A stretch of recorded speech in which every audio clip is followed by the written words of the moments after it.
Hello guys, welcome back to A&A Bookstore again. So for today's book, I'll share with you guys a book about a global icon of peace and freedom. And this person's like the most amazing person I've ever seen. I have to tell the truth about how I actually feel that person. And I think he's an amazing person who actually want to bring peace to the world.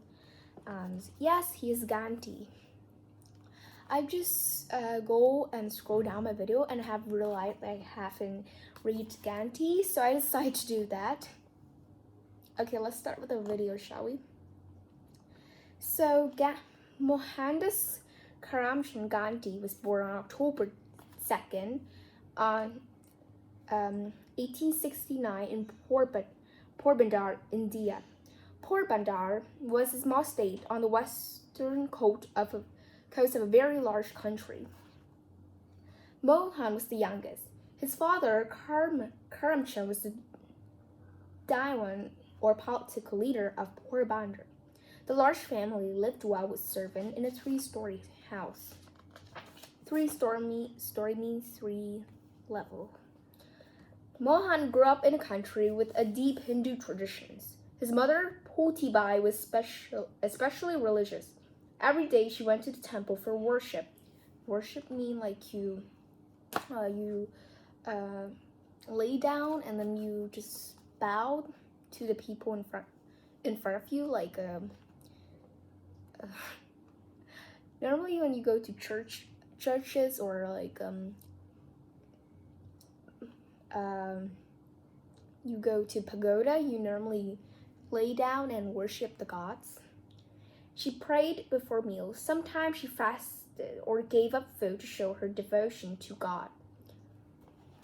So when Homa turned 7, his family moved from Porbandar to more inland of city of Chatkat. It's a really weird Indian name for me. So Hindu parents arranged marriage for their children.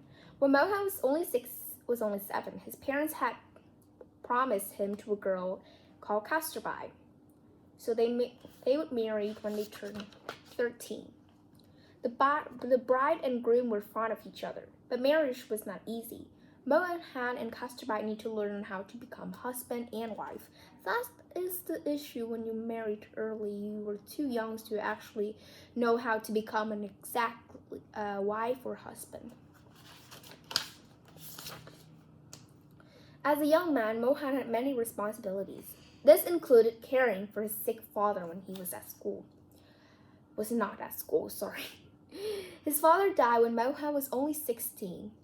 More sadness arrived when Mohan and Kasturbai, first baby, passed away only a few days.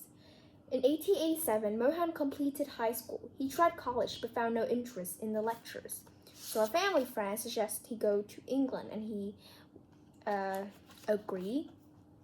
But leaving England isn't a good choice because the villagers think that he wouldn't be religious when he come to Britain anymore. Like, you have to eat the food there. He won't be a vegetarian, and you have to dress the way the men's wear, like suits, stuff like that. So they just afraid like he won't be religious to Hinduism anymore.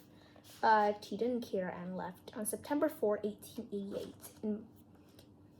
Gandhi had a hard time fitting into a country so unlike his own. So there are English people that eat meat. They rarely eat veggies, I believe that. But not now. They do eat salads. He spent a lot of money on a new suit, top hat, silver-tipped cane, and leather gloves.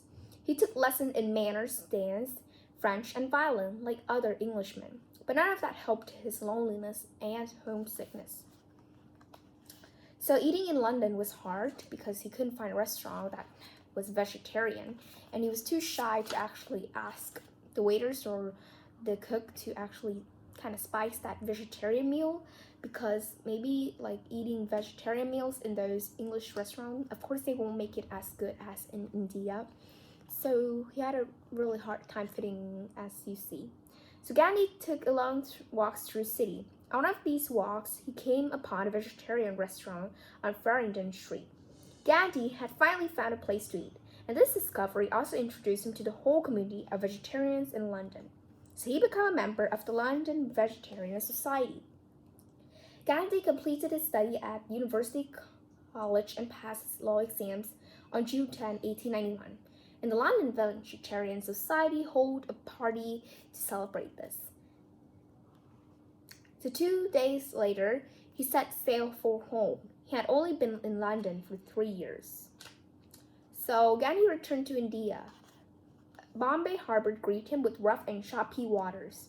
Gandhi's older brother, however, greeted him with the sad news that his mother had died. Coming back home was not easy for Gandhi. His caste would not accept him. To please his brother, Gandhi agreed to bath in the sacred Godavari River to wash away the sins of England. Gandhi went to find work in Bombay, but soon found out he was too shy to be a lawyer.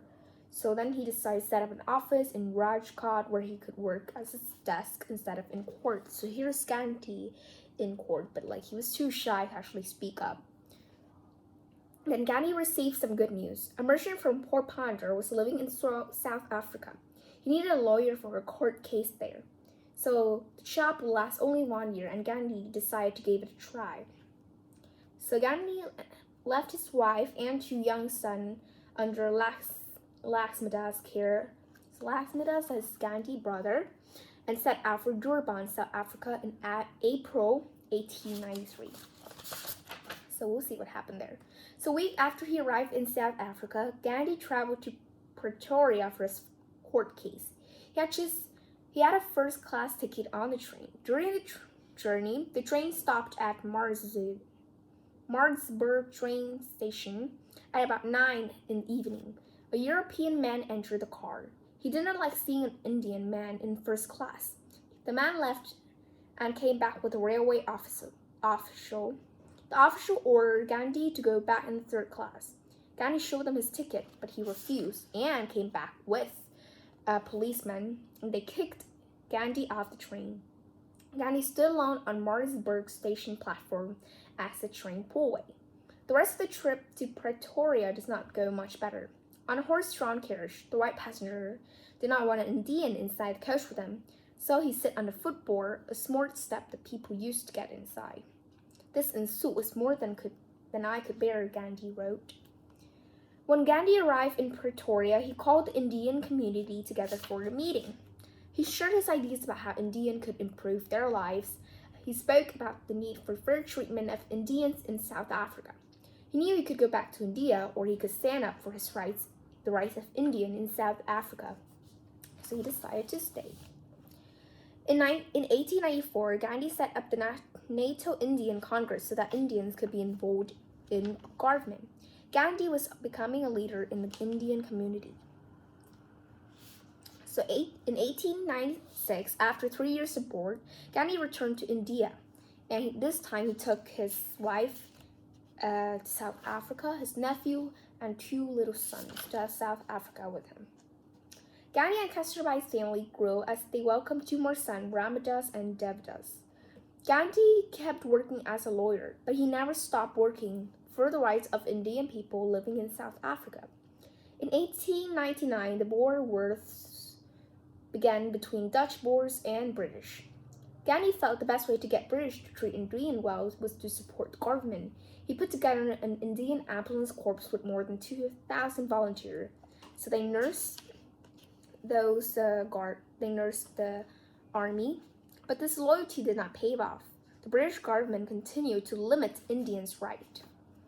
So in South Africa, Gandhi developed philosophy of life. He called it Satyagraha, which means that it became a weapon he used against unfair treatment of Indian population in peace. So the idea of Satyagraha includes ideas about non-cooperation, non-violence, and non-possession. In 1906, non-cooperation was put to the test. In Transvaal, the government passed a law that Gandhi called the Black Act. Indians had to register with the government. Every man, woman, and child over 8 had to be fingerprinted and given certificates. At many times, police could stop Indians to prove they had registered, or even search their home if they wished. Gandhi urged Indians to use Satyagraha and not register. Gandhi and many of his followers broke the law and were sent to jail, but Gandhi saw going to prison was as an honorable thing to do. So while in South Africa, Gandhi's settlements where Satyagrahis could live together. Phoenix settlement opened near Durban in 1904. In 1909, Gandhi found another settlement about 10 times the size of Phoenix settlement near Johannesburg. So there they worked together and people study and pray together and everyone worked and lived together as a community. So here are the people there. Our video might be a little bit longer today because I have a lot to tell about Gandhi because later on I'm going to tell you guys about India, which is starting now. So Gandhi had lived away from India for more than 20 years, but his work in South Africa was well known in India. He had written pamphlets that he'd been distributed there. Newspaper in both England and India had reported story of his work in South Africa. His home country greeted him like a hero. Gandhi came home with a mission. He wanted India to govern itself. He wanted to show the British Raj that Indians could be loyal to them. He urged Indians to be confident and act fairly. He urged them to show respect to the British and not treat them as enemy. So there he also created a settlement like the Phoenix and Tolstoy farm communities, the Satyagraha ashram. The settlement was on Sabarmati River near the city of Ahmedabad. Gandhi had carefully chosen his location. Ahmedabad was the center for textile industry. So Gandhi also cared for people in the village that surrounded the ashram. He opened schools in the villages. He thought the peasant that good hygiene would help them to keep them away from sickness and disease. He gave advice to farmers. So during World War I, since Britain was involved, they have to have a Indian army. So Gandhi told many people to join.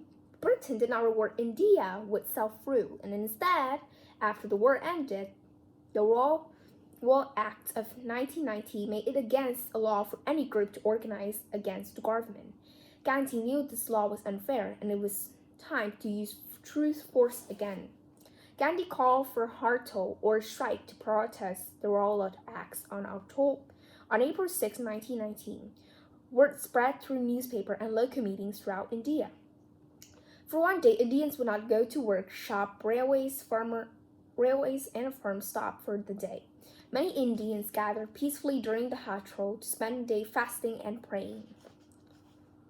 So on April 2, 1919, General Dyer, the British officer in charge of the troops in the city of Amritsar, issued a proclamation to citizens. It started no meeting of Indians were allowed. The next day, April 13, was a holiday.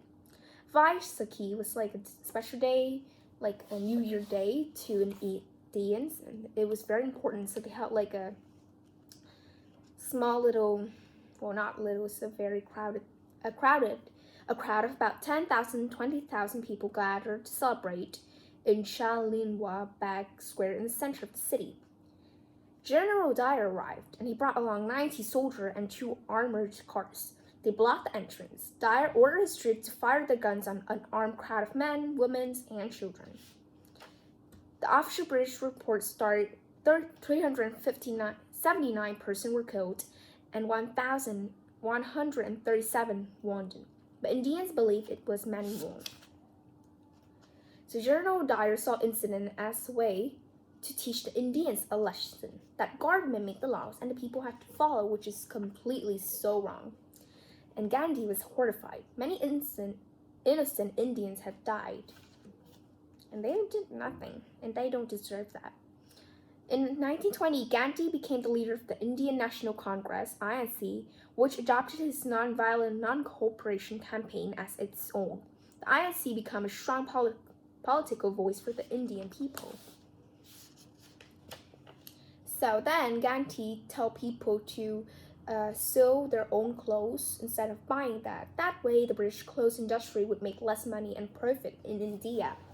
So people stopped buying clothes that were made by British industries, and they just sew and make their clothes at home. And people refused to go to work and fast. They refused to eat at English restaurants. So that way, the English at the British might think that Indians are like that, don't want to use their stuff.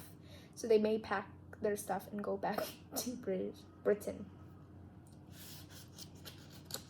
So in March 1922, Gandhi was arrested for urging others to break the law, which is known as a sedition. At his trial, Gandhi explained that he had once been loyal to British subject, but because the British law was so unfair to Indian and all non-white people, he refused to cooperate. He pled guilty and was willing to take the punishment, a sentence of 6 years at the Yervara Central Prison in Pune. That's really horrible. In January 1924, however, he had an attack of appendicitis, not heart attack, sorry. He has to be rushed to a hospital. So after serving less than 2 years, the court officials decided Gandhi's sentence had been long enough. He was released from prison in February 1924. So Gandhi went right back to work uniting India, and this time focused on between Muslim and Hindus. There are both two religions in India, and they kept fighting with each other. So later, which is nowadays, they separate in two countries: India, Hindu, and Pakistan, Muslim. So these two religious groups had a long history of disagreement in India. They often fought violently with each other. So in September 1924, Gandhi decided to stop eating and started a 3-week fast. So he only drank water, he grew weaker and weaker. So the Hindus and Muslims decided to put aside their differences so he would break his fast and begin eating again. They did not want Gandhi to suffer anymore. So on March 12, 1930, Gandhi left his ashram in Ahmedabad with a group of 78 people. They headed south for a march to sea that would take almost a month. So along the 240-mile journey, Gandhi picked up hundreds of followers too. The groups grew to several thousand, a mix of young and old, men, women, Muslim, Christian, Hindu, and untouchable.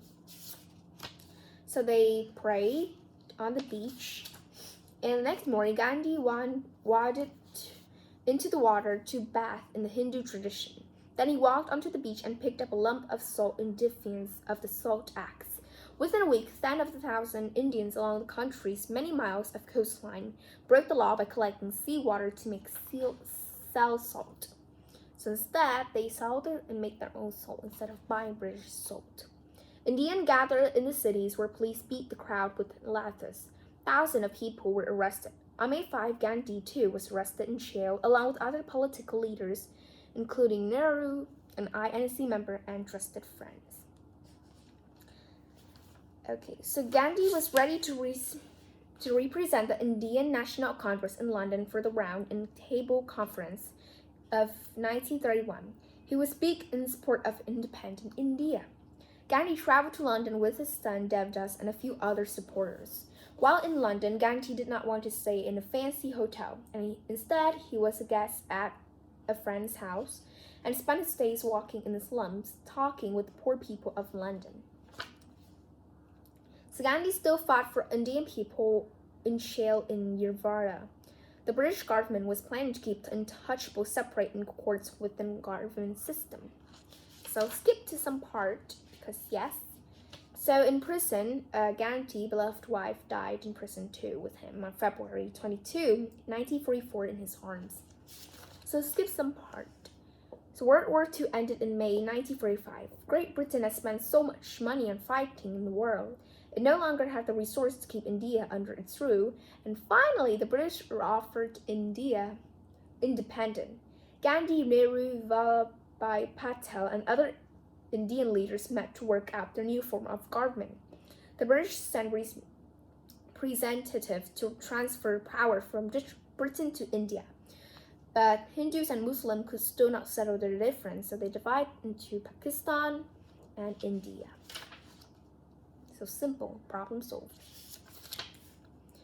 So Gandhi was still concerned for the leadership of India. Nehru was now the prime minister and Patel was deputy prime minister, but the two did not always get along. Gandhi wrote to Nehru to tell him they must work together. On January 13, 1948, he met with Patel and urged him to do the same. He left the dinner with Patel to lead a prayer meeting. He was now almost 80 years old, so he needs some two people to help him with walking. Most Indians looked up to Gandhi as spiritual and political leader, but there was an extreme Hindu group that blamed Gandhi for the death of so many Hindus, so the Hindu had to fight with Muslim again, and Gandhi, of course, was in the middle, and those Hindu groups thought that he was favoring the Muslim, while he did not. As Gandhi headed toward the platform, Nathrum Gods, a Hindu extremist, pushed through the crowd to get close to him. He bowed before Gandhi and then took a pistol, shot 3 times at Gandhi's chest, and Gandhi fell to the ground. That evening, Gandhi died. Prime Minister Nehru said in his radio address, "The light has gone out of our lives, and there is darkness everywhere." The people of India, the people everywhere, mourn for the loss of one of the world's greatest teachers. Gandhi had been a light to people of India and to the world. His light continued to shine as India grew as an independent nation. He proved that truth and love are the strongest force for change. So, yeah, that's quite long for today. But I hope you guys enjoy this book about Gandhi. I think he's like an incredible person. He, didn't use violence for fighting for independence, not just India, but also a group of Indian people in South Africa.